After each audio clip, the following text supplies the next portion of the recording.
everyone. My name is Tony Foster. I'm the playwright who wrote Swimmer's Ear, the reading you're about to hear. I'd like to thank the Lightning Rod Theater for giving me this opportunity to be part of their reading series, Lightning in a Bottle.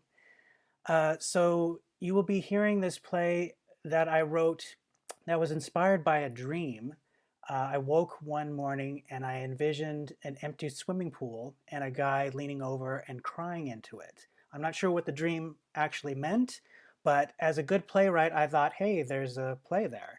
So the more I thought about it, the more I thought it would be a good time for me to explore what it would mean to see a gay midlife crisis play. I don't think I've ever seen anything like that, so I thought it might be a good opportunity. I was in my 40s myself, so I thought it would be a good time to explore an honest, intimate portrayal of gay relationships and everything from love, romance, to commitment and friendships.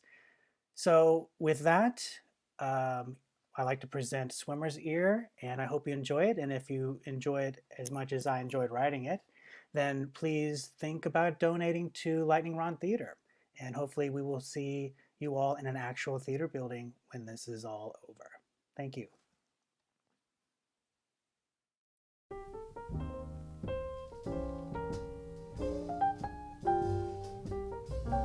Act 1. An open living room of a home up top somewhere on Mulholland Drive. Modern construct. Sparse, trendy furniture, plenty of bookshelves, fire pit. A fantastic view of Los Angeles. A massive old tree in which part of the house was forced to build around. Most importantly, a swimming pool, empty. It's summer, 2 a.m. Dead quiet. We hear a car pulling up. Doors open and close, keys dangling, fumbling to find their way into the lock. The front door opens and in walks Mitchell. He is dressed in club wear. He is a bit tipsy but manages to keep his poise. He flips on a switch. The living room and outdoor area sparkle to life, matching the stars and the city lights surrounding it. He tosses his keys on the counter and empties his pockets of his wallet, loose change, and receipts. Clay appears at the doorway. He is also dressed for nightlife. He is very sober and nervous. Did you want me to come in, or is this where I say goodnight? Mitchell smiles at his innocence, grabs him by the hand, and guides Clay in. He closes the front door. Clay is immediately awestruck with the house. Mitchell goes to the bar. Oh my god, half your house is missing. Would you care for a glass of something fun? Sure. Mitchell pulls out a bottle of wine and pours 2 glasses. Oh my god, look at the view. My apartment is right in there someplace. We'll be able to wave at each other. Hello, crappy apartment. I'll be home soon. I hope not. He hands Clay his drink. Thanks. Cheers. To your beautiful house. Kick your shoes off. Relax. Mitchell makes his way to the counter and searches for a remote control. Clay sits down on the couch, still very apprehensive. Mitchell turns on the stereo. Ella Fitzgerald plays. Oh my god, incredible! What? I was listening to this very song in my car tonight.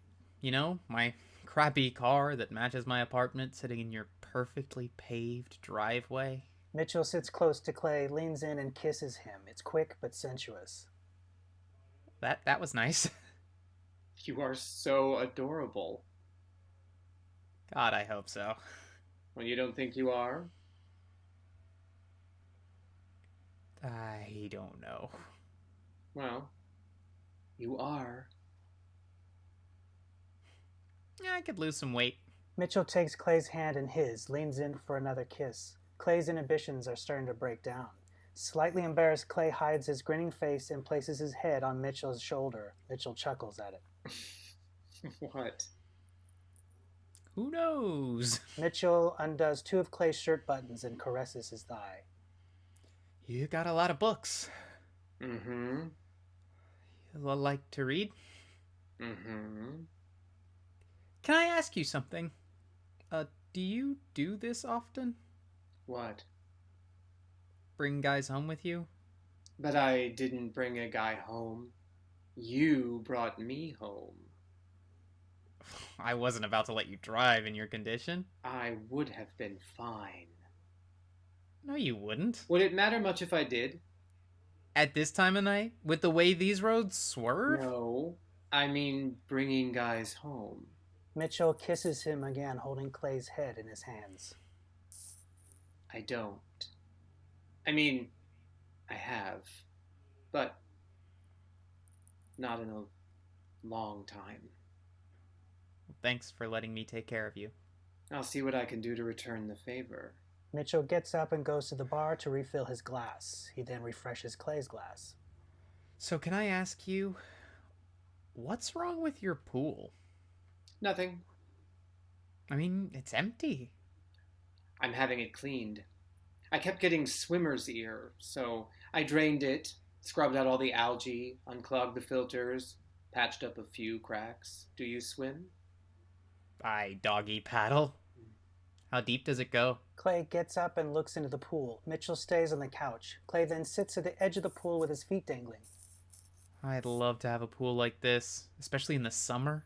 Maybe I'll fill it and you can come over. Oh, for little old me? Why not? Mitchell gets up and browses his bookshelves. He finds a book and flips through it. Have you ever read Edmund White? No. Or Andrew Holleran? Clay jumps down into the empty pool and disappears. Wow! Weird echo. Can you not do that, please? Oh, sorry. I just don't want you to get hurt. I'm fine. Please. Okay. Clay comes out and sits back down on the edge. I didn't mean to be a bitch. You weren't. I'm sorry. I hope you won't stop liking me. Mitchell joins him, his feet dangling. Because I like you. A lot. Mitchell reaches down and takes off Clay's shoes and socks. I'll let you pretend that you're dipping your toes. Mitchell removes his shoes and socks. So, do you go to the Abbey often? Not really. My first time, actually. Really? My first gay bar ever. Really? For reals. Yep. Fresh from the closet? Kinda. Or is this a phase? No. Let me guess. You have a wife and kids in Tarzana. I'm almost out. You put your left foot in, your right foot out. I'd say I'm about 65% out. What's wrong with the remaining 35? Never mind. I won't pry. I've gone out to West Hollywood a few times, just walking down the boulevard, trying to muster up enough courage to walk into one of the bars. Something always stopped me. That 35%. I have ugly feet. No, you don't. Clay mimics kicking water up at Mitchell, making splashing sounds. Now, I'd say you've done pretty well for yourself. First time in a gay bar and you drive a boy home. Cheers. Beginner's luck. Are you a virgin? I am. Is that going to be a problem? I mean, I will probably disappoint you. Mitchell sets their glasses down. He takes Clay's hand and places it on his crotch. Clay feels Mitchell's penis for a moment, then suddenly wraps his arms around Mitchell, hugging tightly and burying his face into his neck. Mitchell lets him, stroking Clay's hair. Clay then looks up into Mitchell's eyes. This time, he initiates a kiss. Simple pecks on the lips, repeatedly, that leads into a deep, sensuous kiss. Clay pushes Mitchell back, knocking over their wine glasses. Shit! Sorry! It's okay. There's more where that came from. Clay gets up, adjusts his erection, and heads to the bar and refill their glasses. Do you have a towel or anything? Mitchell takes off his shirt and mops up the spilt wine with it. Oh, don't do that. It's okay. That's a nice shirt. No, it's not. Can I get you some water instead? Let's finish the bottle. I should rinse this out. Mitchell gets up, takes the shirt from Clay's hand, and tosses it on the ground. He kisses Clay with sloppy force. Clay stops him, picks up the shirt, and hangs it over a piece of furniture to dry. Thank you. Mitchell puts pulls Clay back to him and he begins to undo more of Clay's shirt buttons. So, why me? Why you what? There were far more sexier boys in there tonight. Younger. Some of them were checking you out. I noticed. You're sexy. I'm 40. I know I said 32, but I swear that's the only time in my life I've ever lied. I don't care about age. Then why me? Because when I saw you fishing out your car keys, I said to you, I don't think so. I would have been fine. And you knew who Ida Lupino was. You know how refreshing that is? I can talk to you about Fay Ray and Gail Sondegard without feeling like an idiot. I can't believe you saw I Walked with a Zombie. I mean, where have you been my whole life? Oh. I'm sort of a recluse. What got you out tonight? I was horny. Obviously. And, I don't know, my last hurrah, I guess. What does that mean? What would have happened if I hadn't introduced myself? I would have left the bar by myself, got in my crappy car, bawled my eyes out. The usual. And you? I was going to kill myself. Mitchell goes to the bar and pours the rest of the wine. Maybe you should have some water.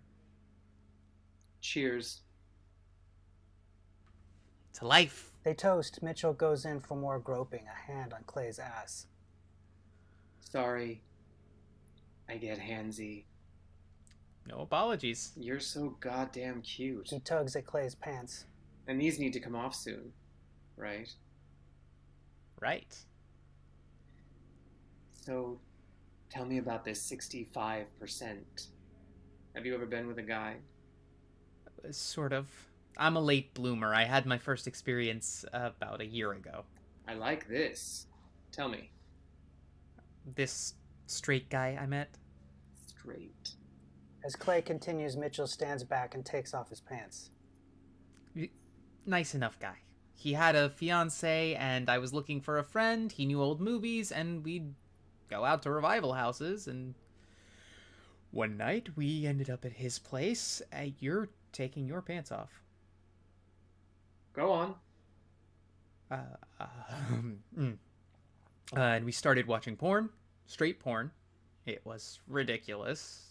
He asked me if I'd suck his cock. I did. He finished. I went home and never saw him again. I think he's married now. Living in Montana. I had the longest cry of my life over him. From one blowjob? He changed my life. How long have you been out? Since the Boy Scouts. My tent mate liked to sleep in the raw. We earned many a badge that summer. Mitchell sits back down on the couch and they get a good look at each other. You're so shy. That's almost painful. Clay downs the rest of his wine. He turns his back towards Mitchell and takes off his shirt. As he slowly undoes his belt, Clay stares into the bookshelf. You know, I've never read Hemingway. Never. No. He's good. You should read Paul Manette. Who? Second show. Clay has undone his pants button and zipper. As he picks up a book, his pants drop to his ankles. He flips through the book, smelling the pages. You do that too. Hmm? Smell the pages. Yeah, I can't believe you've read all of these. Hey. Turn around. Clay does, covering his stomach with the book. You're beautiful. Thanks. So are you? I should read more poetry. You weren't serious before, were you? When? About killing yourself? Are you cold? Well, Come over here and kiss me.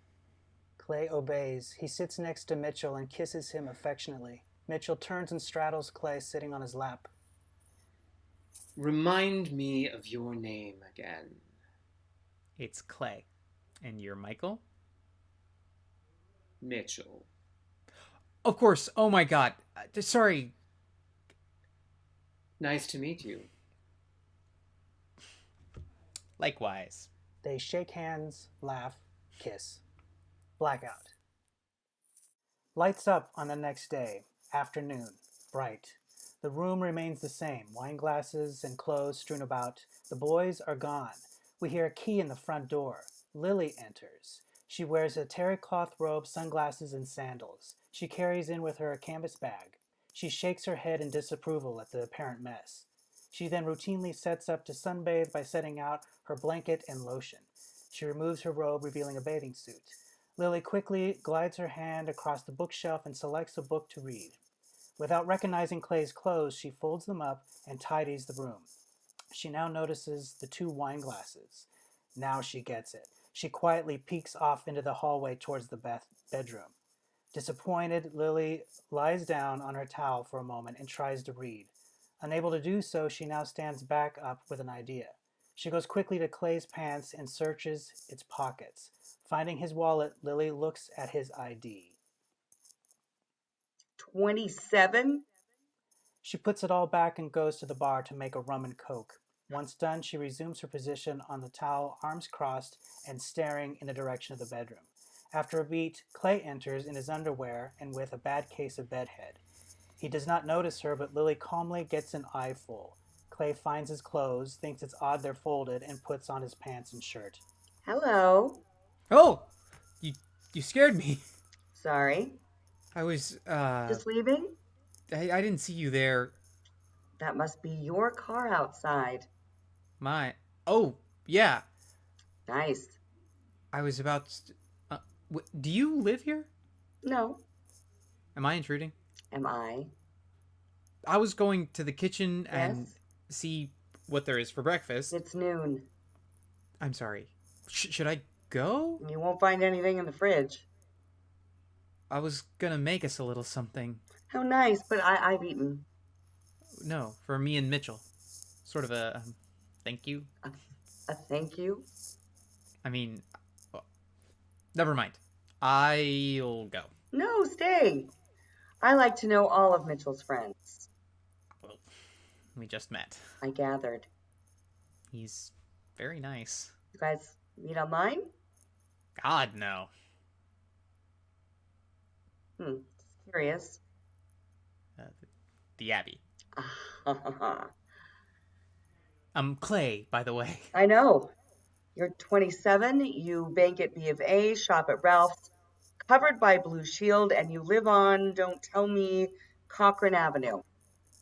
How did you... Just a guess. Rachel appears at the hallway, groggy and naked. Hey, babe. You coming back to bed? Well, I... Nice outfit. Oh, shit. Hey. Hey.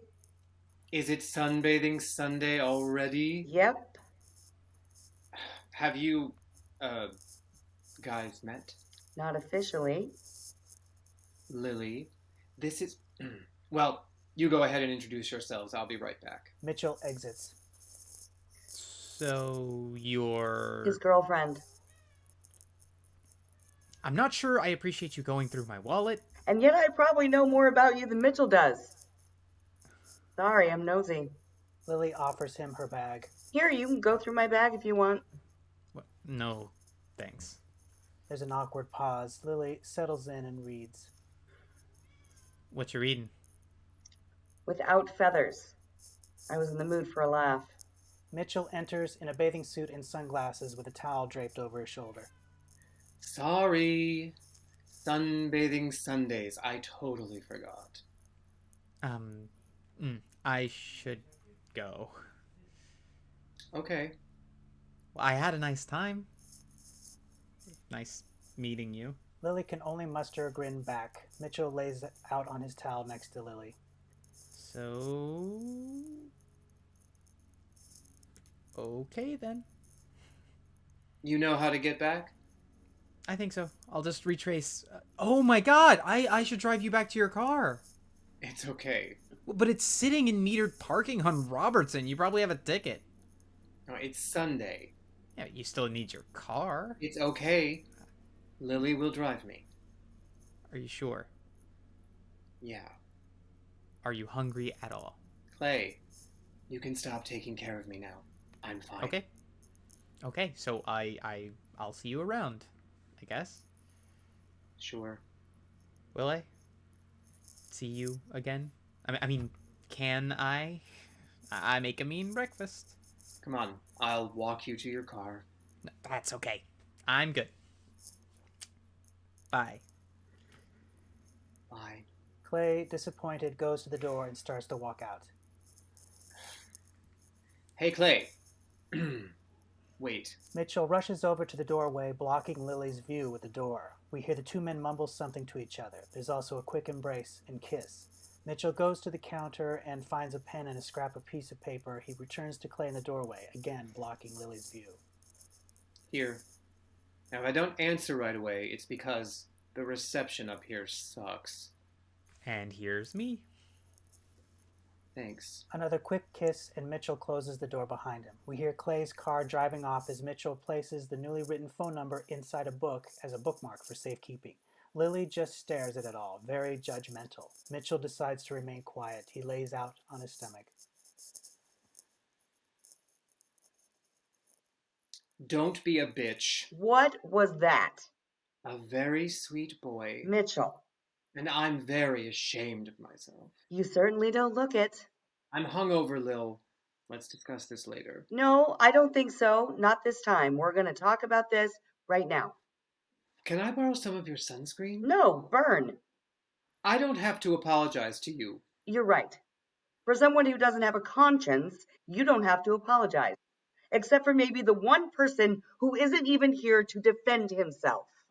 This is my business. And it's my business to be your conscience, and I'm very disappointed in you. Come on. Did you even mention Ethan to this kid? Of course not. Was he ever even suspicious? Don't ask, don't tell. How convenient it must be to just slip your wedding band into your pocket the minute some trick gives you a wink. Look, my ring's been on all night. That's your right hand, asshole. Mitchell switches his ring to his left hand. Hey, look, with the sleight of hand, you're married again. Lily, you're making me crazy. How does it feel, Mitchell, having your first affair? Was it good for you? We didn't fuck, okay? I mean, not that you need to know. You brought a boy home with you. I was drunk. You took him to your bed. We fooled around some. That bed. I'll wash the sheets. How could you? I'm bored with all my porn. What a shallow thing to say. And, it was nice to know that someone out there can still find me attractive. It's nice to be reminded of that. You know how important that is. So your upcoming anniversary doesn't mean anything? Look, I'm not gonna see him again, so what's the difference? I just fear that you can't see the difference between boredom and depression. I am depressed, Lily, no question. I know, honey, and that little boy toy is a waste of time.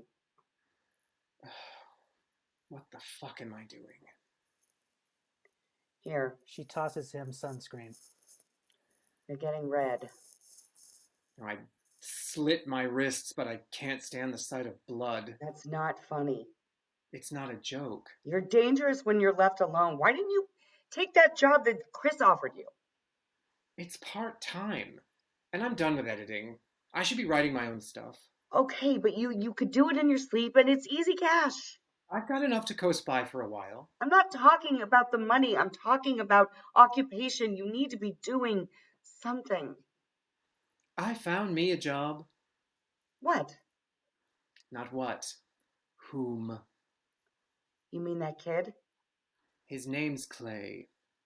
Do you realize he's never been to a pride parade? That's so much to do, so little time. He's not your type. He is way too young. He's an old soul. And he's fat. No, he's not. Big boned. I got hard for him. You get hard for anybody. That's why you're dangerous. You get hard looking at a cucumber. Mitchell gets up and browses the bookshelves. At the end of the day, you'd rather be buried in a book. What you got? Crime and punishment. I'm in the mood for a laugh. Things are looking up. Mitchell brings his book back over to his towel and joins Lily. They read their books for a bit.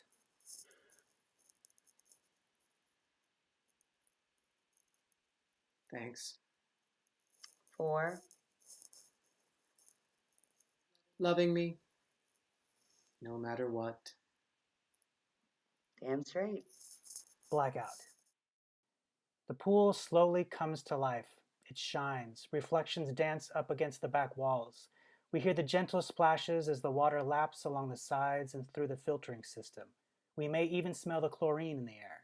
Lights up on another day, afternoon. It's quiet in the house. We hear the sound of a distant ambulance siren passing by. After a beat, keys are heard in the front door lock. The door opens and in walks Ethan. He is dressed in a suit and carrying a suitcase. He looks tired but happy to be home. Hello, babe. I'm home. Ethan makes his way to the bar and pours himself a drink. I'm making a cocktail. You want one? Ugh, it was a hell of a trip. I'm wiped. You home? Echo, echo, echo. Mitchell appears at the hallway dressed in sloppy shorts and a t-shirt. He's half asleep. Hi. Hey, babe. Did I wake you? Just resting my eyes. I didn't know you'd be home so early. I know. Slight change of plans. I'd run over there and kiss you, but I'm getting a cold sore. Did I mention how much I hate my job? Oh, what happened? All that work I did with Adam is down the toilet. Turns out the buyers weren't ready for the presentation and canceled us last minute. The whole deal could fall through unless we get a guarantee that all the financing's in place. Meanwhile, Adam was useless as he got food poisoning. And travel once again fucked up my hotel reservations. Spent the better part battling the insanity of Shibuya Crossing. I got no sleep, and to top it off, 2 days ago, I get this cryptic message from Lily. Should I worry? What did she say? Mitchell. Sad face. Is everything okay, babe? Yeah, fine. You sure?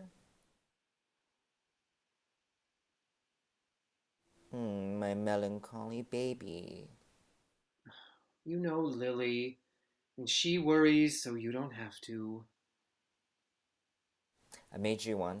Want it? No thanks. More for me then. Mitchell goes to the suitcase. I'll get the laundry started. Ethan exits off to the kitchen. Anything exciting happen here? Nope. You won't find much. I need to go shopping. Just looking to settle my stomach. Mitchell sits on the couch. He takes Ethan's coat and fondly caresses it. He buries his face in it. He then discovers a lighter in one of the pockets. You're right.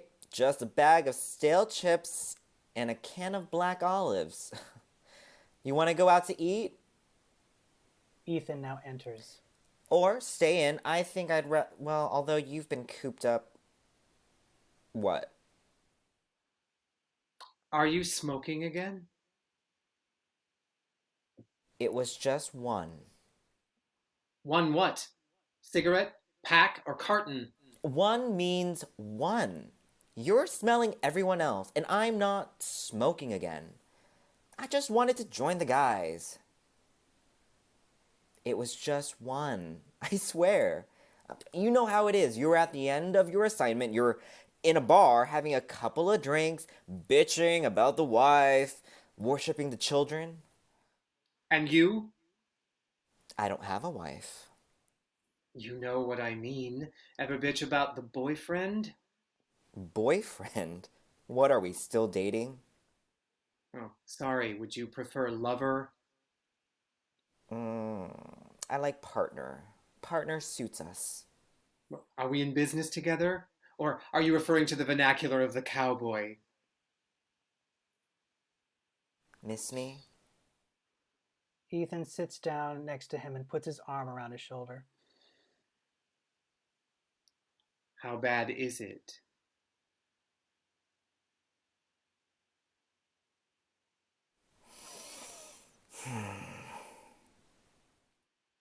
You're cold sore. Pretty bad. See? Mitchell leans into Ethan's body and cuddles him. I'm tired, babe. Hot, jet-lagged, hungry. Mitchell sits up, dejected. I brought back a book you might like to read. I finished it on the plane. I think you'll like it. In the top zipper? Mitchell tugs at Ethan's pants zipper. This one? Honey, I need to get out of these clothes. Wash the day off me. You mind? No. Then we can grab a bite. Relax. I'd like to get to bed early. Sorry, babe, but I think I can only muster up a quick handjob tonight. Don't worry about it. I'm wiped. I'll wait. We'll have a marathon session soon. Promise. Well, you're home now. We have time. Well, here's the bad news, babe. Adam and I have to go back to Japan once they get their shit together, which means I'm flying out to the New York office for a week to strategize and regroup, which means possibly 3 weeks away, which means I'm gonna miss your birthday, which kills me. Shit. Have I told you I hate my job? Look, we'll do something at another time. It doesn't have to be on the day of, does it? This one's different. I turned 40. I survived. Easy for you to say. You already have what you want in life. Not quite. When are we gonna have kids? Just as soon as I'm ovulating. I'm serious. Now, babe, now. Why do you always skirt the issue? Every time I bring it up. Well, don't pout. I'm not pouting. You don't want kids? I get it. I didn't say that. But you're not saying you want them either. No, I'm not. And soon we'll be too old to have kids. I mean, you'll be turning 40 next month, babe. Doesn't that scare you? You get this way every time you come home from a trip with Adam. Okay, Adam has 2 children and he's younger than us. Then marry Adam. I would if he sucked cock. Oh, are you attracted to him? Wait a minute. Let's not turn this into a thing. It's a valid question. Okay, but no matter what I say, you'll turn it into some morbid obsession. Excuse me? I know you. How'd you get that cold sore? Oh my god. It's stress related. Adam couldn't give a rat's ass about me. He's straight as they come, babe. And yes, I find him attractive. Yes, I fantasize about him when I beat off in my lonely hotel room, but I miss the hell out of you. I'd rather be in our own bed next to you. You know, lately I forgot where I am when I wake up in the morning.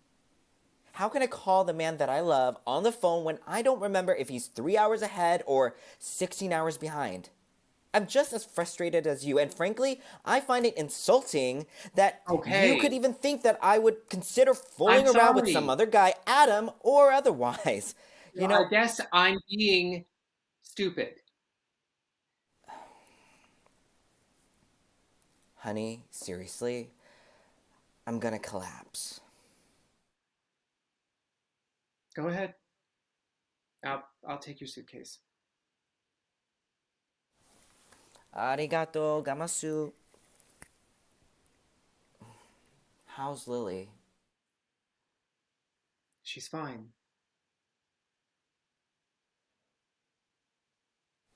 Mitchell, I know I broke a promise, but it was a pact I made with myself, not to you. It was one fucking cigarette. I'm human. Ethan goes to Mitchell and wraps his arms around him. Mitchell just stands there stoically. Don't be sad face. Besides, it was awful. I coughed all night, my eyes got red, my lungs were on fire. True or not true? Not true. They both chuckle. Ethan sighs, unable to let go of Mitchell. What? I have laundry to do. Ethan wanders off to the bedroom. Mitchell helps himself to his cocktail after all. He then goes to the bookshelf and finds Clay's phone number. He quickly types a text message on his phone and puts the slip of paper back. Now Mitchell goes to Ethan's suitcase and opens it. He begins to sort the clothes. He finds the toiletry bag and sprays a bit of Ethan's cologne on himself. He digs around some more and finds a sweater he likes. He smells it before putting it on. He then turns to the bedroom. Ethan, I was thinking, while you're gone, what do you say if I cleaned out the pool? Ethan now enters in his red swimming trunks. He quickly strides across the room and jumps headfirst into the pool. A splash. Blackout. Lights up into evening. The pool shimmers with light casting its watery reflections and brightening the rest of the living room. Mitchell and the suitcase are now gone. We hear the roar of an airplane passing overhead. The front door opens and in walks Lily. She's wearing a cocktail dress, heels, and her hair is up. She carries in a bottle of wine in a paper bag. Hiya! Let myself in. Lily helps herself to a glass, pouring for two. You're early! I know. Don't rush. We've got all the time in the world. Speak for yourself. My days are officially over. Shut up. Help yourself to something fun. I'm on that fire. Get me started. Done. Mitchell enters in suit pants and shirt with shoes and tie in hand. I'll be dressed in 2 seconds. Our reservations aren't till 8. Well, you look nice. You think? Turn around. Hot. Wasn't sure about the shoes. No, me likey. And the purse? Eh, Damn it.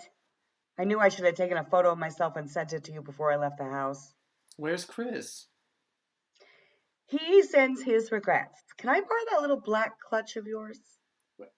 He's not coming? We had a fight. Again? This one was different. I think this might be it for us. Oh, shit. What happened? Lily helps Mitchell dress up, doing his shirt buttons and tying his tie.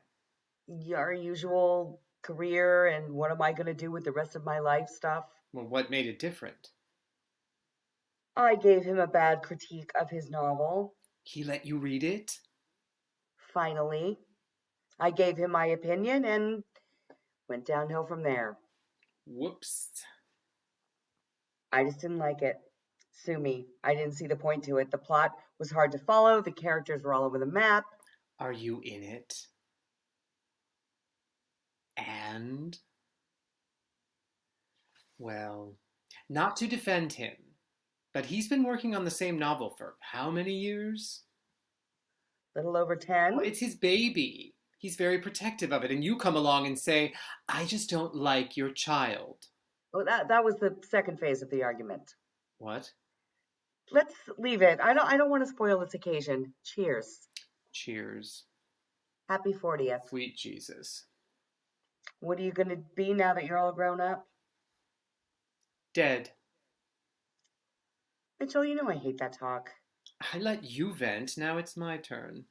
You have a great life. Where's my fucking partner?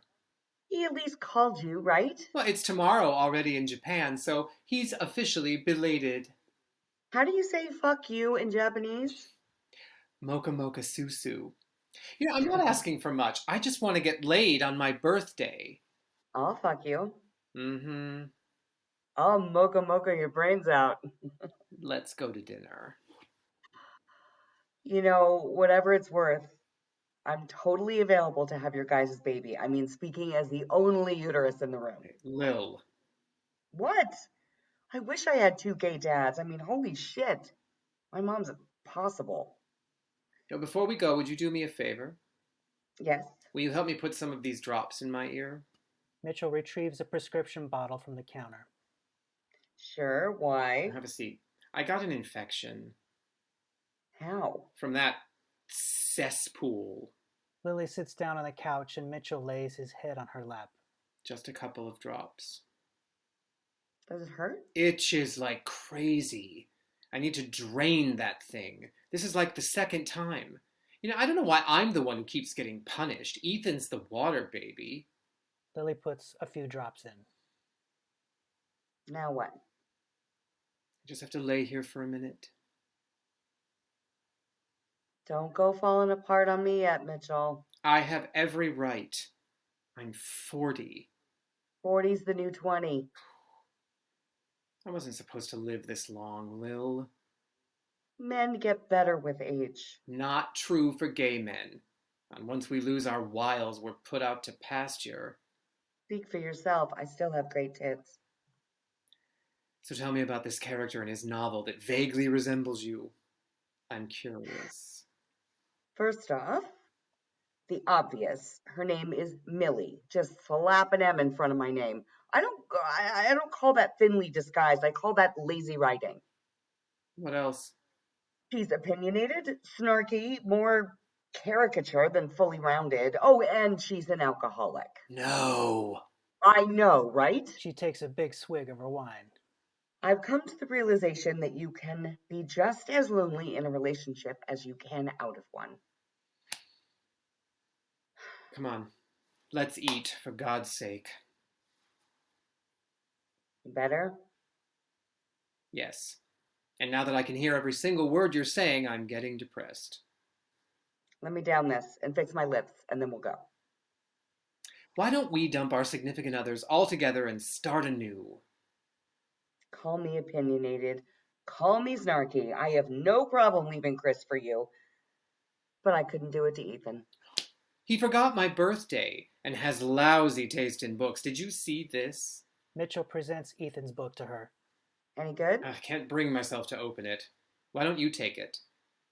Okay, anything's better than Chris's dribble. That was cruel. I didn't mean it. Let's get out of here before we do something drastic. Will you drive? Lily opens the book and finds a heart-shaped card inside. Well, I'll be a son of a bitch. Lily hands the card to Mitchell. She flips through the book's pages to find another card, and another, and another. Mitchell now holds a handful of paper hearts. Mitchell is genuinely surprised and touched. Interesting bookmarks, honey. Having a flashback to that Thanksgiving when I introduced you and Ethan to my family, remember? I said, Mom, meet the man I fell in love with. And this is the man that he fell in love with. No truer words. Come on, you drive us back because I plan on getting way drunker than you. Lily exits out the front door. Mitchell looks to the heart-shaped cards, then to the pool. Just then, Ethan pops up from the pool. Wet, naked, playful, he props himself up along the pool's edge.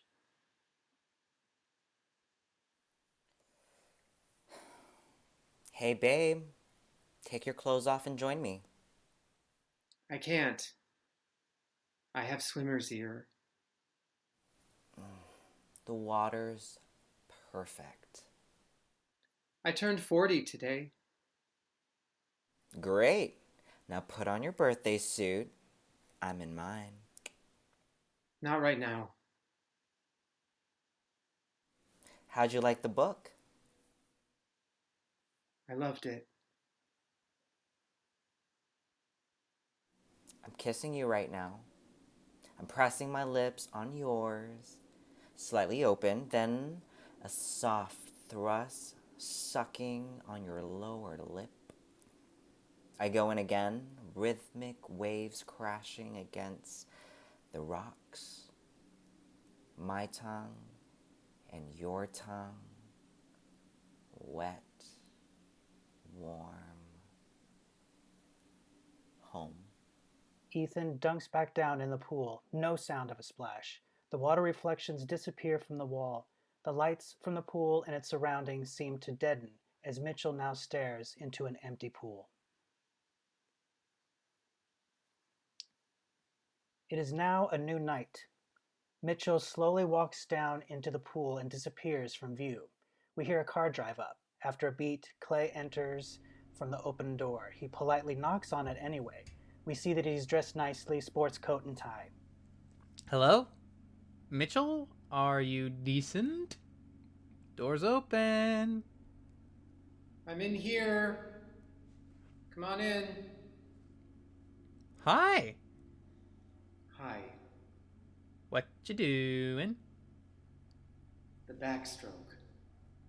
I hate to break it to you. What? Well, I don't think you'll get very far. You think? You're right about that echo down here. Makes my brain hum. Can I give you a hand? Or shall I join you? Yes, please. Your hand, I mean. Clay helps Mitchell out of the pool. He is still dressed in his suit. I wasn't sure about this restaurant, so I hope I'm not underdressed. Cute. You know, it's really good to Mitchell doesn't wait for him to finish and goes right in for a kiss. see you again. I wasn't sure if I would Mitchell kisses him again. hear from you. You look really handsome. And you're good enough to eat. You have, if memory serves. I love the tie. Overkill? I wouldn't change a thing. So, have a seat. I'll fix us something fun. Mitchell goes to the bar and pours 2 glasses of wine. Something fun. Or do you prefer something crazier? No. Fun is good. I have blah, too. On the rocks. I'm all about fun. Thank you. I love all your books. So impressive. Thanks. So what's new? Oh, not much. Working and Netflix. Oh, and I almost came out to my parents this week. Ooh. What happened? It was my weekly phone call and chatting about this and that. My mother, God bless her, has incredible intuition. She just knows something's up by the timbre of my voice. She probably knows I'm gay, but we're both waiting for me to say it. Why didn't you? I don't know. I just wanted everything to be right before I come out. No, there is no right time. The time is always now. Well, that's not what I mean. I mean, right with myself. When I come out to them, I just want to be sure that I'm happy. Like having enough ammo Exactly. before you slaughter your mother and father. Oh my god. Listen, coming out is like pulling a tooth. Maybe. Here's to Novocaine. To Novocaine. They toast and drink. Mitchell returns the hat to Clay. There's now an awkward pause. They exchange glances. What time's our reservation? Not for a while. Mitchell. Clay. This might seem a little weird, but I have something. Syphilis. No, very funny. It's Clay stands, then takes out a wrapped gift from inside his coat pocket. Oh my. for you. Gifts. Well, please don't make it more than what it is. You're giving gifts. But it's not meant to be anything. I mean, I know, we just met. I won't take it as such. It was just an impulse. Okay. Thank you. Do I unwrap it now or after we're married? Ow, please. Mitchell unwraps a book. He's genuinely surprised. Oh, You said you needed more poetry in your life. Figured a sampling of Walt Whitman might be a good place to start. live oak with moss. Thank you, Clay. That's very nice of you. I saw it and thought of you. Okay, no, that's not true. I actually thought of you and went out and bought the damn thing. Semantics. So, I hope you're not weirded out by it. It's not like I'm saying I'm in love with you or anything. You're not? Well, no. How can I be? This is a good start. I like you. And you're very romantic. I'm touched. This is dumb. Mitchell kisses him. We can pretend to be in love and see how it fits. Sure. So let's not go out tonight. Let's order in. Yeah? I'll heat up the fire pit. Put a little Fitzgerald on. I believe she's your favorite. She's my secret girlfriend. Then we could slow dance. Watch an old movie. Get naked and make our own fireworks. Then what? Sing the national anthem? You'll be very proud of me. I actually went grocery shopping the other day. Yes! So I look forward to this infamous breakfast you threatened to make. It'll be Ooh, killer. you make a young girl's mouth water. So does this mean I'm spending the night? It's an open invitation. Good.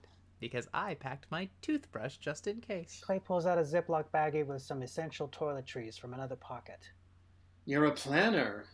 My mama didn't raise no slouch. No, she raised a homosexual. So, what sounds good? Pizza? Thai? Mexican?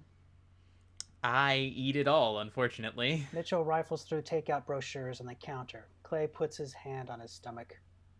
So, can I ask you something?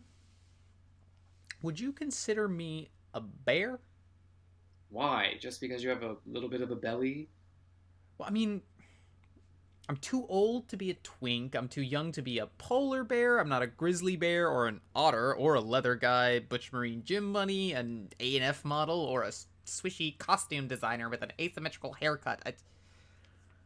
Am I a cub? I don't know what I am. You're neurotic. That makes you a global gay. A gay for all seasons! The perfect boyfriend. Wow, perfect. You're marriage material. You're the father to my children. We're growing old together. Oh, good God, I can't wait to fuck all this up. No. I'll piss you off. You'll throw things at me, your mascara will streak down your face as you curse my name. My goodness. What will you do to me? Clay pulls out another wrapped gift from another pocket. Go overboard. Jesus. I know, I couldn't help it. I'll have to build another bookcase. Oh, awesome. E.E. Cummings, very cool. I like him. Sexy guy. I studied him in college, and he left an impression on me. Any other surprises in your magical coat? He pulls out another book. Just this one. I swear to God, this is the last. Shit.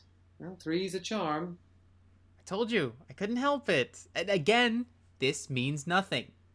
No subtext. Of course it doesn't. This is all purely intellectual. Emily Dickinson, yes, this is very light reading. Seriously, Clay, I'm speechless. Okay. So I'm done with gifts. Mitchell smiles, seductively goes through Clay's pockets. I promise. I know.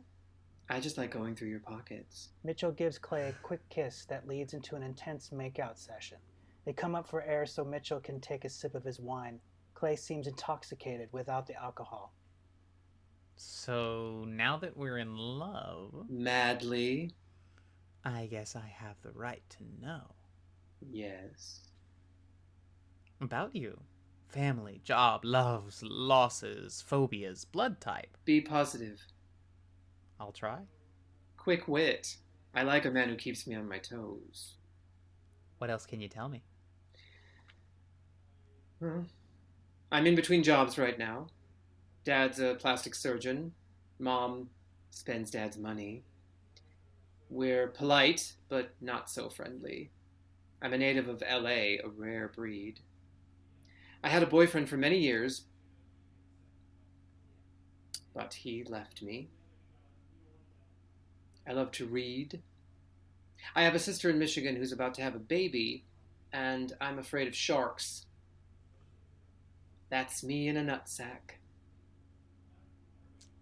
My blood type happens to be O, so if you ever need me, I'm yours. I'll keep that in mind. I wish I was more interesting. I'm a transplant from Ohio.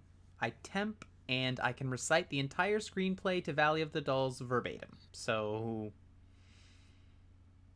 why did your boyfriend leave you? Because he was a jerk. How long were you together? 12 years? What? I know. Gasp. That's like a millennium in gay years. I'm sorry he was such a jerk. Me too. So, where is he now? Around. Do you ever run into him? Constantly. It pisses me off. Oh, so I'm merely your rebound. I'd like to use the term renaissance. I'm kidding. No, you're not a rebound. Ethan and I haven't been together for almost a year now. Do you still have feelings for him? Here's another thing you should know about me, Clay. Nothing turns me off more than to talk about dead relationships. How about Chinese? I'm in the mood for a little sweet and sour. You know what I like about you, Clay? Well, there are many things I like about you, but one of them is the shape of your cock. Dear God, you really do know how to change the subject. You know, it's the perfect size for me. And the only regret I have from our first night was that we never fucked. Can we? I mean, I want you to take me down and do with me as you please. Talk about turnoffs. You're making me self-conscious. I'm not sure if I can reciprocate yet. I'm Clay. apprehensive. Yes. We'll take it slow. I want to. I'm just nervous. Well, the key is to remember to breathe. I'd rather we just make love and see where it takes us. If it makes you feel better. But it has to be pretend love. Of course. Technically, this is our first date, right? Well, date implies we do something other than sex. Would you consider dating me? Ever?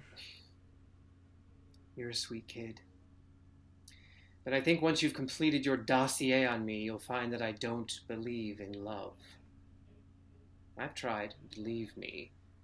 All this poetry and dressing nice for dinner, it's quite intoxicating, but it's foreplay.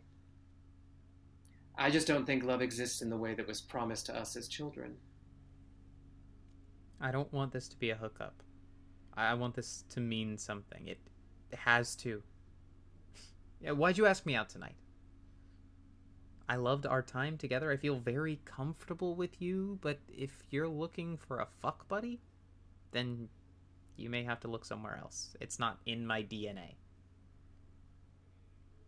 This isn't going very well, is it?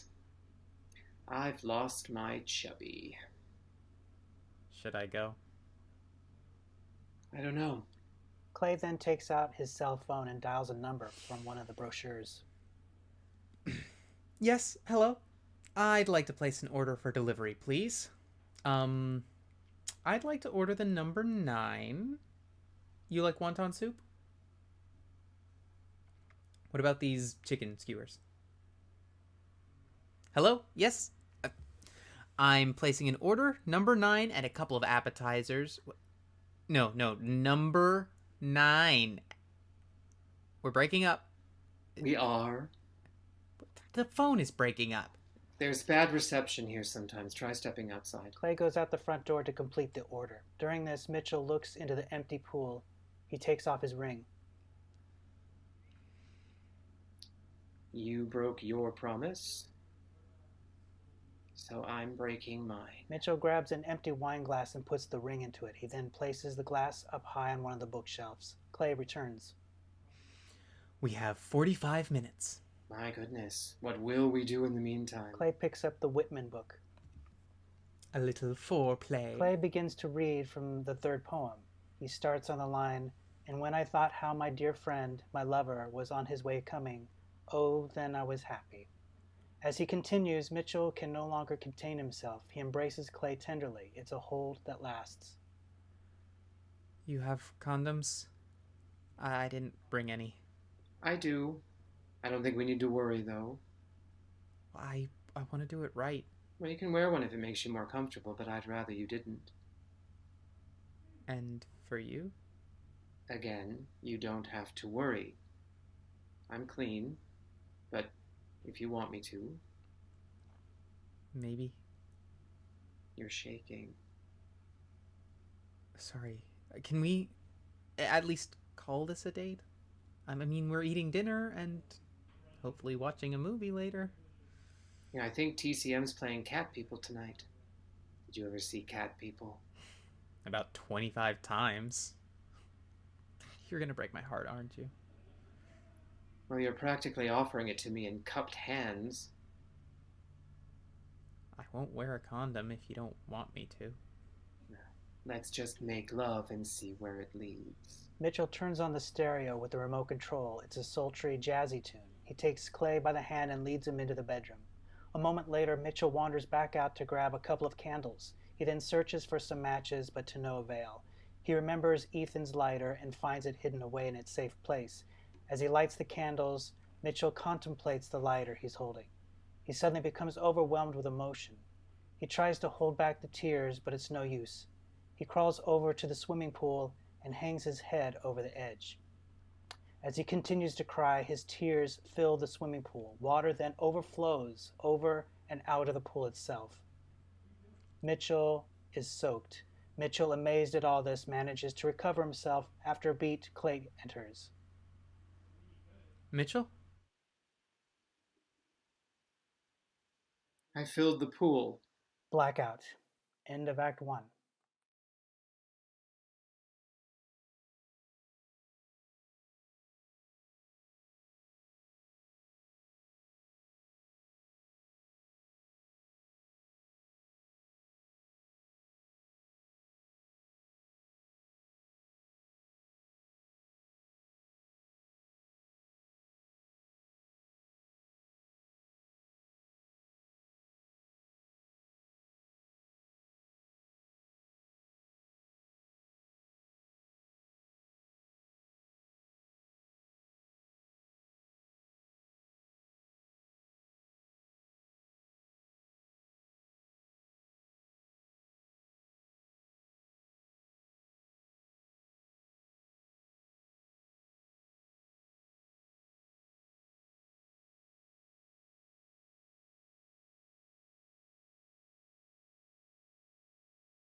Act 2.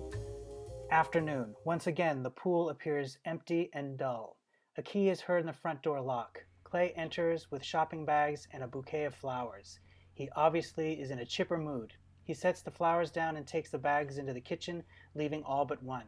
He returns with a vase and arranges the flowers in it. Clay then removes the contents from the remaining bag, a pool chemical kit. He arranges them on a table and places a card on the top. Happy with the presentation, Clay goes back into the kitchen. Lily enters from the front door dressed in her bathing suit and robe. She sees the display. Mitchell? Hey, Lily. Hey. It's Clay. Right. Where's Mitchell? He went for a jog this morning. He says to go ahead without him. Sunbathing Sundays, right? Are you hungry? I'm about to make us lunch. What are you making? Homemade bolognese crepes with a mesclun salad on the side with a raspberry vinaigrette, all from scratch. Haven't you heard of a microwave? Jesus. I might join you, if that's okay. I'd like to get a little color for the summer.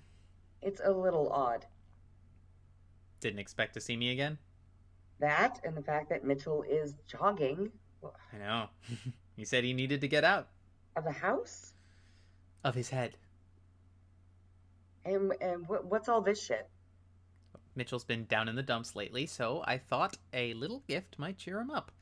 He keeps talking about filling up the pool, so I figured a startup kit might inspire him. Bad idea. I hope you saved your receipt. Why? The pool is Mitchell's private sanctum. Yeah, it's going to waste like that. Did you spend the night last night? Yeah? Lily shakes her head in disapproval and quickly packs up her stuff in a huff. You guys have a nice lunch. She's almost out the door. Wait, Lily, don't go. I don't understand. Did I do something wrong? I'm pissed off. That's what's wrong. I'm a little lost. Can you help me out here? The whole thing, this. I do not approve. And who are you, exactly? Someone who has known Mitchell a hell of a lot longer than you, honey. Maybe you should leave. You obviously don't know him well enough to realize he's going through a rough time. A rough time. Is that what you said? Yeah, he fell apart on me last night. What did he tell you? It's been a hard adjustment since his boyfriend left. Boyfriend? You mean spouse? Not officially. They had a commitment ceremony. You know why Ethan's no longer in the picture? I don't know the details, but something about an affair. Ethan's dead. Did Mitchell leave out that little tidbit? Died right in there. She points to the pool. How? I mean, So don't tell me that I don't know shit about what goes on in this house. I don't give a flying fuck about sunbathing Sundays. I'm keeping my eye on him in case he did something drastic. drastic. And you're only exacerbating the situation by being some 20-something trick who fell in his lap one night. I am not a trick. How dare you? You guys having unprotected sex? Excuse me? That's none of your business. Maybe there is a method to his madness. Are you HIV positive? You know Mitchell likes it up the ass. You have got me all wrong. Fuck you. You do not belong here. What right do you have to... I have a key to this house. That gives me the right. I have one too now. This is between you and Mitchell. Leave me out of this. Take my advice and get out as soon as you can. Pack your spatula and your colander and your garlic press and whatever magical fairy wand you use, because this Clay, this goes deeper than the swimming pool. I want to talk to Mitchell. Leave him be. He needs his space. Well, I'm not going anywhere. How do you like that? Well, neither am I. Lily and Clay both sit down defiantly, staring each other down. Now that they both made their stand, they don't know what to do with themselves. So what's in this crepe of yours? Angus beef, tomato sauce, Parmesan cheese. How do you actually make a actual crepe itself? It's simple, really. Some flour, eggs, milk, water, a little butter and salt, mix it up, pour it on a griddle, then flip. You always cook that fancy when you're by yourself? Well, I don't think it's fancy. Anything from scratch is fancy. Then I guess so. I don't like foods that come out of a can. Fascinating. I've always heard about people like you, but I've never actually met one. How do you do? What time did Mitchell leave? I don't know. 15, 20 minutes? Lily decides to proceed with her sunbathing. She lays out on her towel and settles in. How long ago did it happen? September last year. Can you tell me how? No. No because you don't know, or no because you won't tell me? No means no. Stop watching me. It creeps me out. I hate to break it to you, but you don't do much for me. Look, Clay, if we're just going to sit around waiting for Mitchell to show up, the best The best you can do is occupy yourself, because this conversation's run out, wouldn't you agree? You're not the only one who cares about him. But that grape isn't going to make itself. You hungry? Just leave the recipe on the way out. Clay goes into the kitchen. He returns with a bag. He quickly puts the pool kit in it along with the flowers. He rips the card in half. He puts the vase back in the kitchen, sets his key on the table.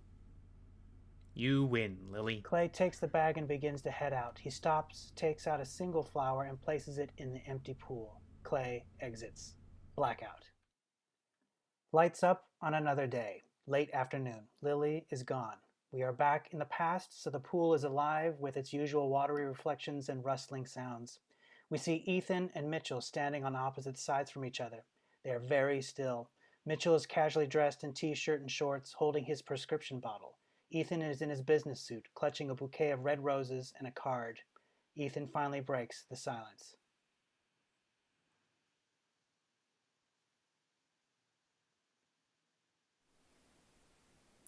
I love you, babe. There. I've cut to the chase. I love you was supposed to be the punchline to this speech I prepared, but you know the speech, and I don't want to sound like a broken record. It was nothing. It was stupid. A moment of weakness on his part, and uncharacteristically aggressive on mine. He's a business associate who became a good friend, a straight friend, a married with kids friend who has never been threatened by me thanks to his younger gay brother who must have taught him tolerance and acceptance, and I'm giving the speech again. We don't talk about it. It's too embarrassing. We've somehow forgotten about it. We've moved on. I didn't climax. I know you said it doesn't make a difference, but it does in my mind. After I stumbled back to my room, I gargled with mouthwash. I tried to finish myself off, but I was so drunk, I was limp. What really hurt was that Adam and I had to rebuild our friendship after that. To figure out how to do with the shame. What's killing me is what this is suddenly doing to us. I'm not stupid enough to think that these flowers are going to bring and put things back together again. But I also don't think this requires therapy. We stopped having sex. You don't touch me. No kisses when I leave for work. You don't wrap your legs around mine when we sleep anymore. Message delivered, babe. What else can I do?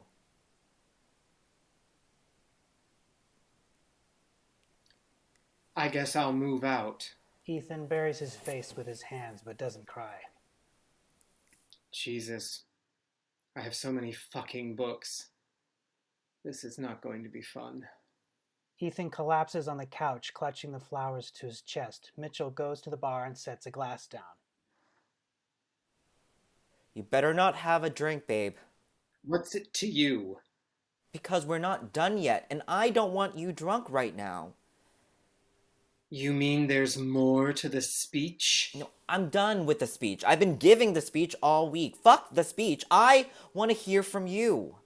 Instead of all this fucking silence. You enjoyed it. No. Yes, it was hot at first. Foreplay with a straight guy. I'm down with that. No, I didn't enjoy it. We were both so drunk, I can't even remember what his dick looks like. What's to gain from an incomplete, unrequited blowjob? It hurts me that you love him. Not like I love you. We're men, honey. We physicalize everything in all matters of love, like, kinda like, and sometimes boredom. You said so yourself. Sex is a gay man's handshake. I should never try to be witty. It always bites me in the ass.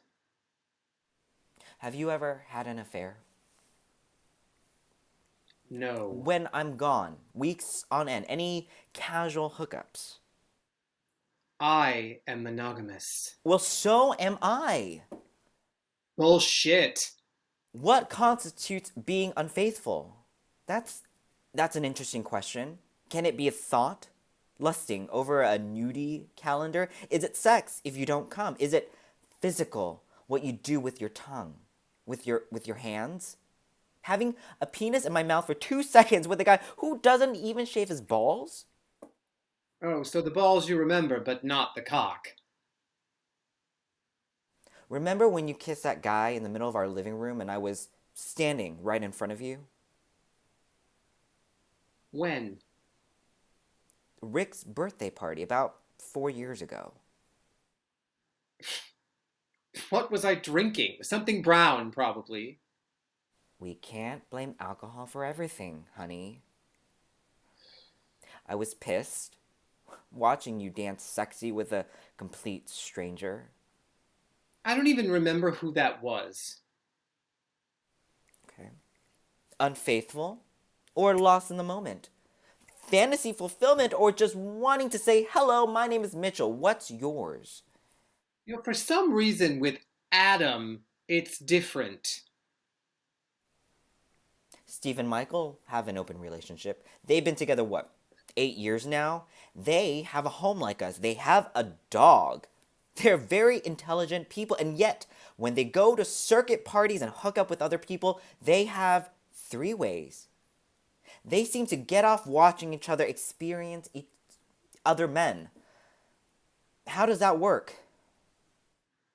Steve and Michael are Steve and Michael. They're not us. Okay, but what does an affair mean to them?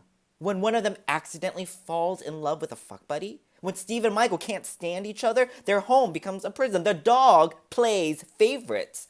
When does it all fall apart? No, you're getting me all mixed up. Let me be upset.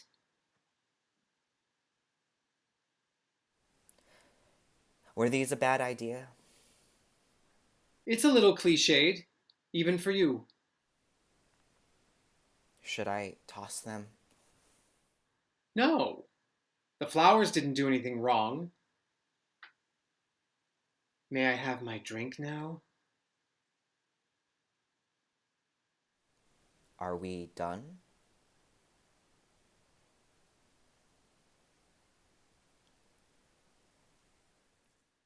Does this mean I need to start bringing home empty boxes from work?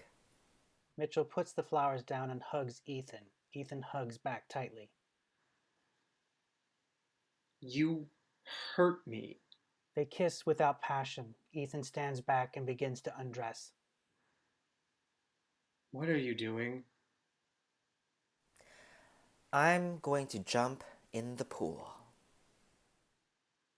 Be careful. It's poisonous in there. Why? Again? Lucky, I guess. Just be sure to wear earplugs. I was planning on not wearing anything, and I was hoping you'd join me. Sorry, babe. I have to stay on dry land and medicate. Mitchell lays down on his side on the couch. He tilts his head and tries to apply some drops into his ear with great difficulty. Ethan is now down to his underwear. Will you allow me? Mitchell offers the bottle to Ethan. He straddles Mitchell's side and puts a few drops in his ear. Now what? Now we wait. I see. Ethan takes this opportunity and kisses Mitchell's shoulder. He tries to kiss him on his face, but Mitchell blocks his advances with his arm over his head. Defeated, Ethan forces his way on the couch and makes Mitchell spoon him. Ethan wraps Mitchell's arms around his chest and begins to sob. Mitchell, who has been unresponsive up until now, begins to caress Ethan. His hands slowly grope over Ethan's body as he continues to cry. As Mitchell fondles him, Ethan's tears slowly dissolve into soft murmurs of arousal. His breathing becomes more rapid and his moaning turns into words.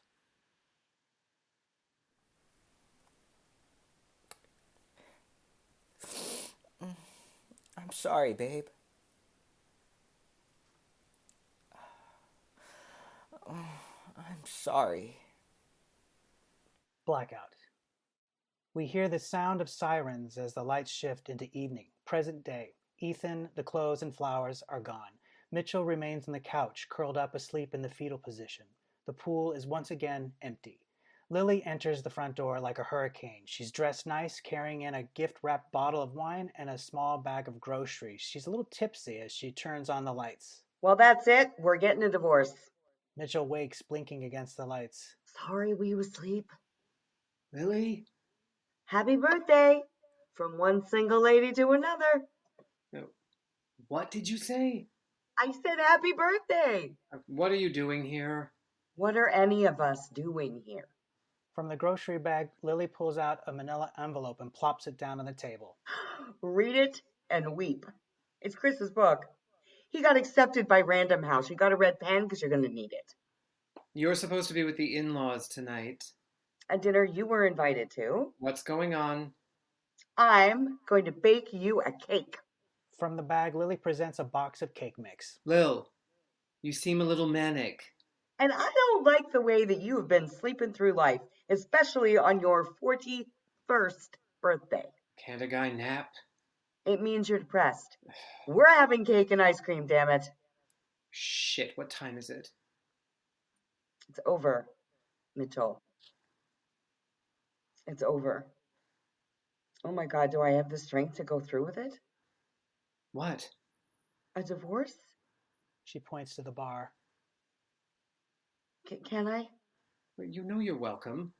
Lily unwraps the gift and unscrews the cap from the wine bottle. I know it's uncouth to drink someone else's gift, but the bag is pretty, isn't it? Very. I abandoned Chris and his folks right in the middle of dinner. Tell me what happened. I don't know, Mitchell. It's the craziest thing. Dinner was going really well. Chris told some stupid joke. We all laugh. And then suddenly I look across the table and I see his parents, these two old people who've been together for over 40 years. Chris's mom turns toward her husband and there's a glint in her eye. And they smile. And he takes a hold of her hand and they lean in for a kiss like they were on their first date or something. They were shining. There's two 60-year-olds, and I looked at Chris and nothing. Come here. Mitchell opens his arms. Lily curls up into him. Oh, it'll be fine. I am an awful, awful woman. No. I just got up and left. I embarrassed Chris. His parents were just dumbstruck, I think. I just had to get out of there. It's called a midlife crisis. Wash your mouth. Lil, go and talk this out. You'll be glad you did. I can't, not now. Do you need to stay here for a while? Can I? I'll bake you a cake. My house is your house, but I have to get ready. Why, you have a hot date? I do, actually. Treating yourself to a little massage from Craigslist? You know who it is. Okay. Lily goes to the bookshelf, finds the empty wine glass. She then takes off her wedding ring and adds it inside with his. All bets are off. Didn't think I noticed? Hate to break it to you, but you're still married. I'm not. You're breaking your promise. It's the same thing. I like him. He's a distraction. Let me have this. Is he a good kisser or something? Not bad. Fine. Don't say I didn't warn you. So go get ready for your date with the child. Lily then reads the back of the box. I hope you have some eggs in this house and milk and some oil. I do. I'm also going to need water, and then we can really get this party started. Lily exits the kitchen. Mitchell goes to the bar and fixes himself a glass of wine. He gulps it down rather quickly. Suddenly, reflections from the pool appear. We hear splashing.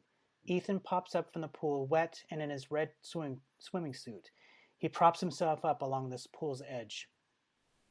Hey, babe. You still mad at me?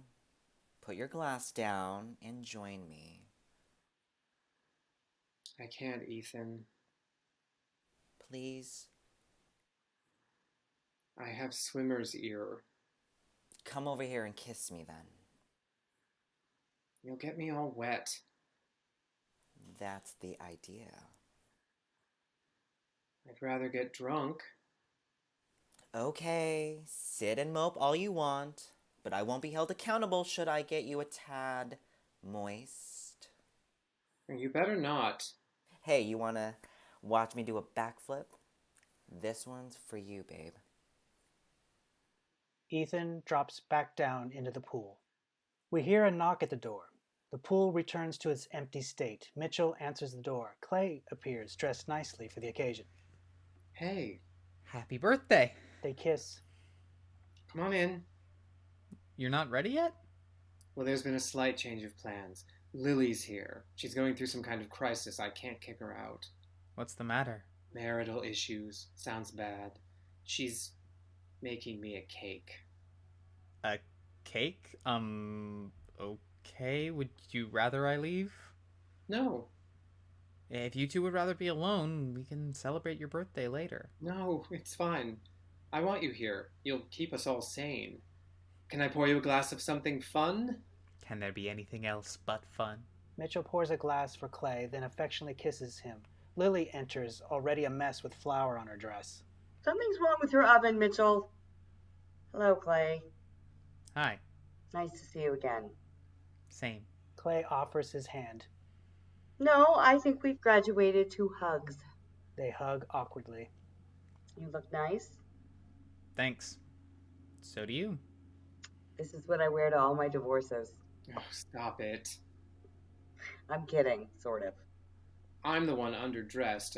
I should change. Can you tell me how to turn on the damn thing first? Don't you just twist a knob? I had the same problem. It's pretty complicated. You have to select conventional oven, then select bake. Once the little light goes on, you can set your temperature. It'll beep when it's ready. You're baking a cake, right? Yeah, thanks. When I thought gumption was overrated. I'll be right back. Clay, will you join me in the boudoir? I'll let you watch. You're making me blush. I'll wait. Forgive me. I'm preheating. Mitchell exits to the bedroom. There's a silence between Lily and Clay. I'm sorry I was a bitch the other day. Me too. You weren't. I said some things. Oh, you mean you agree? It's okay, Lily. I've already forgotten it. Wine? Oh, I see you've got some. Wine, Lily? Yes, please. Can I ask you something? What? How close has Mitchell gotten to killing himself? You know something, Clay? I'm awfully tired of your probing questions. Let me ask you something for a change. Okay. Has it ever occurred to you to ask how I'm doing? How I'm affected in all this? Mitchell wasn't the only one who deeply loved Ethan. Have you not noticed his whispers made into an empty pool? Have you seen him cry into it? Well, I cry too. Into my bathroom sink with the water running so my husband can't hear. Oh, yes. So if you really want to join us tight circle of friends, I suggest you grab your empty sippy cup and see how many tears you can muster. Let's see who can fill them to the top first. Mitchell enters in pants and button-down shirt. He's barefoot. My ears were burning. Anything good? Your ears are always burning. Let me guess. You guys were trying to decide which one of you will pop out of this cake Lily's baking. And Clay won. Ooh, yummy. I better get to it then, Clay. You're a what, a large? Extra large? Thereabouts. Lily exits the kitchen. Are you okay? Yeah. Lily can be harsh, but underneath beats the heart of a Misguided drag queen with bad shoes. Did she say something to you? For all the talking she does, she tells me very little. Feel like I'm being kept in the dark about a few things. About what? You? Me. You're a greater mystery than I realized. And we've just met, Clay. I know. We're having a good time together, aren't we? Very much. I don't think we've come to the point of a relationship to have that obligatory heart-to-heart check-in. You know you can tell me anything. I'll keep that in mind when I have something to say. What if I asked you directly? You'll have to say please. Will you, please, tell me about... No. Can you at least... No. Next question. You're either afraid of the question or afraid of the answer. Lily bursts in and turns on some party music. Well, Christ, let's get some noise up in here. Cake will be done in about half an hour. That should be more than enough time to get wasted. Lily pours wine for everyone. I'm good. You're too good. Lily joins them on a couch, putting Clay in an uncomfortable position of being in the middle. So, Clay, Mitch tells me you're not out of the closet yet. In his own time, Lil. Parents are pretty hip these days. Your folks are what, Mitchell's age? Ha ha. Oh my God, I love this song. Turn it up. Lily gets up and adjusts the volume herself. She dances about the room. Come on, Mitchell, let's dance. Clay heads towards the kitchen. Now, where are you going? To check the cake. Clay exits. You've frightened the boy. Oh, he'll get over it. You ever had a lap dance? From a woman? No. You're in for a treat. Lily does a half-drunken lap dance for Mitchell, trying to be as sexy as possible. Careful, Lil. I'm a brittle 41-year-old. Lily continues, getting a little too risque, too intimate. She gives him a quick kiss, then another. You're drunk. So are you. Lily gives Mitchell a French kiss. Clay enters, but stops himself just short of the doorway. Clay watches as Lily's hands are all over Mitchell. Mitchell suddenly is taken by the eroticism and allows himself to be aroused. Clay, in a flash of anger, turns off the music. Lily stops without a trace of guilt. You had the broiler on. You scorched the top and the insides are all gooey. The whole thing is... Can I ask what's going on here? Nothing. Really? She was just playing around. Lily, get your hands off my boyfriend. That makes me very uncomfortable. Jesus, who pissed in your Barbie dream house? It's quite clear what your feelings are for Mitchell. Either redirect them elsewhere or check your cunt at the front door. Oh, excuse you. How am I to have a chance with you, Mitchell, when she's here all the time? Get the fuck off, Clay. Get off the fuck off my territory. Oh, I can say the same to you. You've got a home. You've got a husband. Sorry it's falling apart, but whose fault is that? All right, you two. Round's over. Back to your corners. Fuck off. I am going through a difficult time here. We all are, Lily. But having Mitchell as your fantasy lover and drinking buddy isn't helping anyone. It's bad enough that I'm the fucking rebound, but I'm a rebound to a dead guy.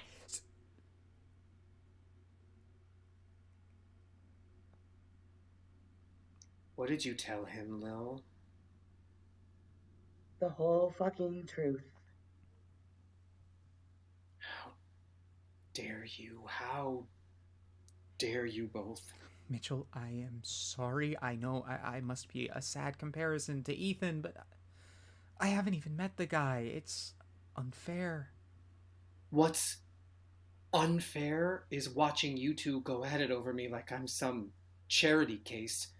I don't want to get into this. I don't want to talk about Ethan. You need to fucking leave me alone. You can't be alone. Back off, Lily. You had 1 month, Mitchell. 1 month before the anniversary of his death, and you promised that you would grieve for him all that time. Instead, you're fucking around with this infant. It's disrespectful. Maybe I'm done grieving, Lily. Maybe it's time to fill the pool. What do you say? Let's fill it right now, to the top, so I can sit at the bottom, open my fucking mouth, and finally breathe. How can you say that? If I lost you, Mitchell, I have nothing. You have a life with Chris. What kind of life? I'm nothing, or haven't you read it? It's all here in black and white. Lily takes out the pages from the manila envelope. Stupid as shit. Past her prime. Lacking in depth. You want to drown yourself?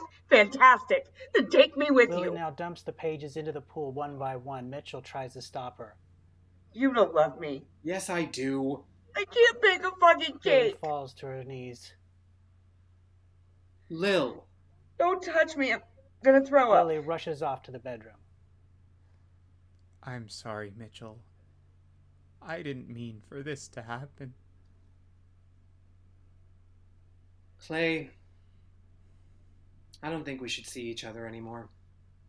You're right. It's unfair. I've been stringing you along. Mitchell, I'm fucked up, kid. I love you. You love the idea of me. Not true. You love the baggage I come with. You don't see me when I'm by myself in this big empty house. The fog that surrounds me everywhere I go, the way in which time and space loses all meaning, and those are my good days. Hey, we are all damaged goods. I'm going through hell, babe. I came out to my parents, Mitchell.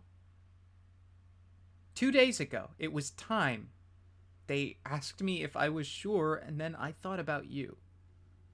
And us. I told them yes. Without a doubt, because it doesn't matter how I love, but with whom I love. And? They're having a hard time with it, but they'll come around. They see I'm finally happy. How can you possibly be happy? It was the confetti in your hair. I know, it sounds stupid. That day when you took me to my first Pride Festival in San Diego, you never knew this, but you still had confetti in your hair from the morning. I don't know why I thought it was so magical, but it was then when I said to myself, this is it. Clay, you're young. You're fresh out of the closet. I mean, these are the years you should be fucking everything that walks. I don't want to fuck around. I want a boyfriend. It can't be me. So that's it. I just pack it up and say, thanks for the fireworks. You're not gonna find anyone better than me. You're probably right. So, thanks for the fireworks. It was more than sex with you. You know that. I was even gonna introduce you to my folks, if possible. My God. You're really asking to be crucified. They'll hate me. Just like my own parents. I mean, I was kicked out at the age of 17 because I wasn't decent. Then let's show them they're wrong. Let's you and me have the house, the kids, the twin cemetery plots. Kids. I'd make an excellent dad. So would I.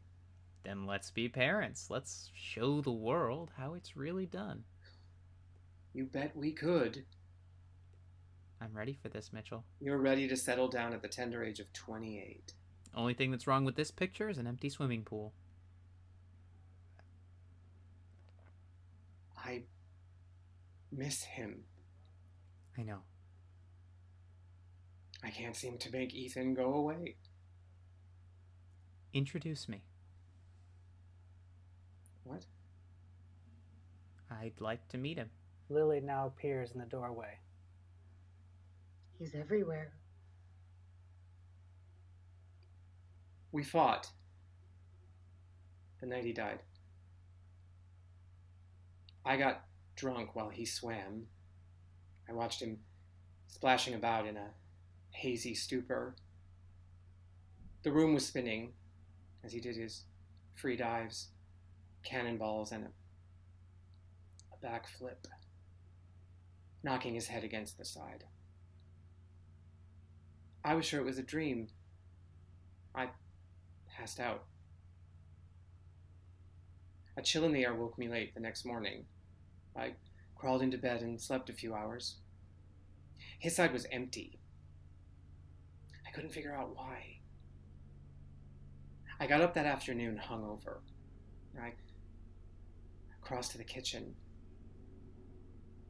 He had been floating there all night, and I didn't.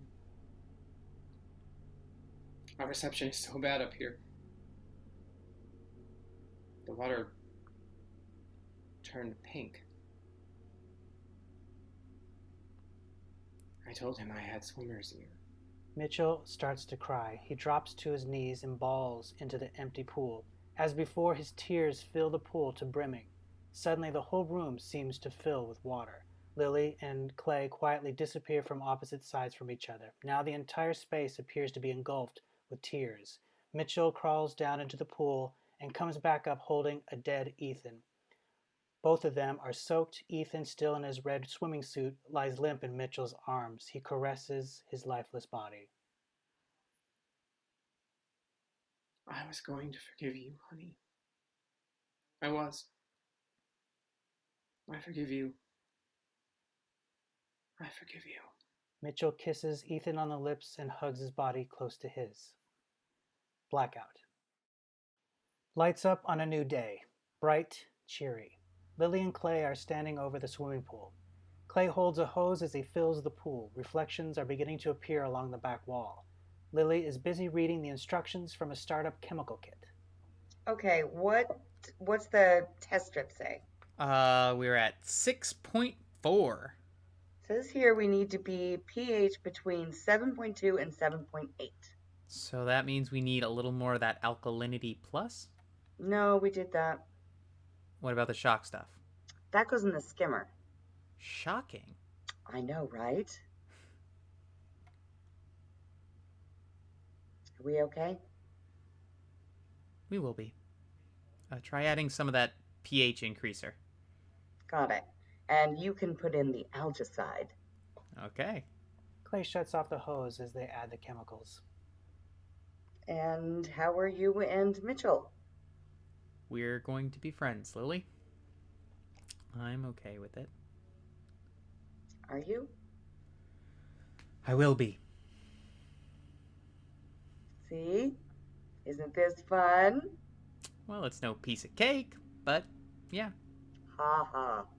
Mitchell enters from the bedroom with a new book in his hands. Lily sees him. Mitchell, come looky over here. We made a pool. We still need to add the stabilizer and clarifier, but... Mitchell makes his way to the pool and stands at the edge. He's suddenly mesmerized. Mitchell? Thank you. Both. Are you okay? I am. You sure? Yes. The day is pleasant. I don't know. I might go for my jog or... Oh, look at that. The way the light dances. And the sound of the lapping water, so clean.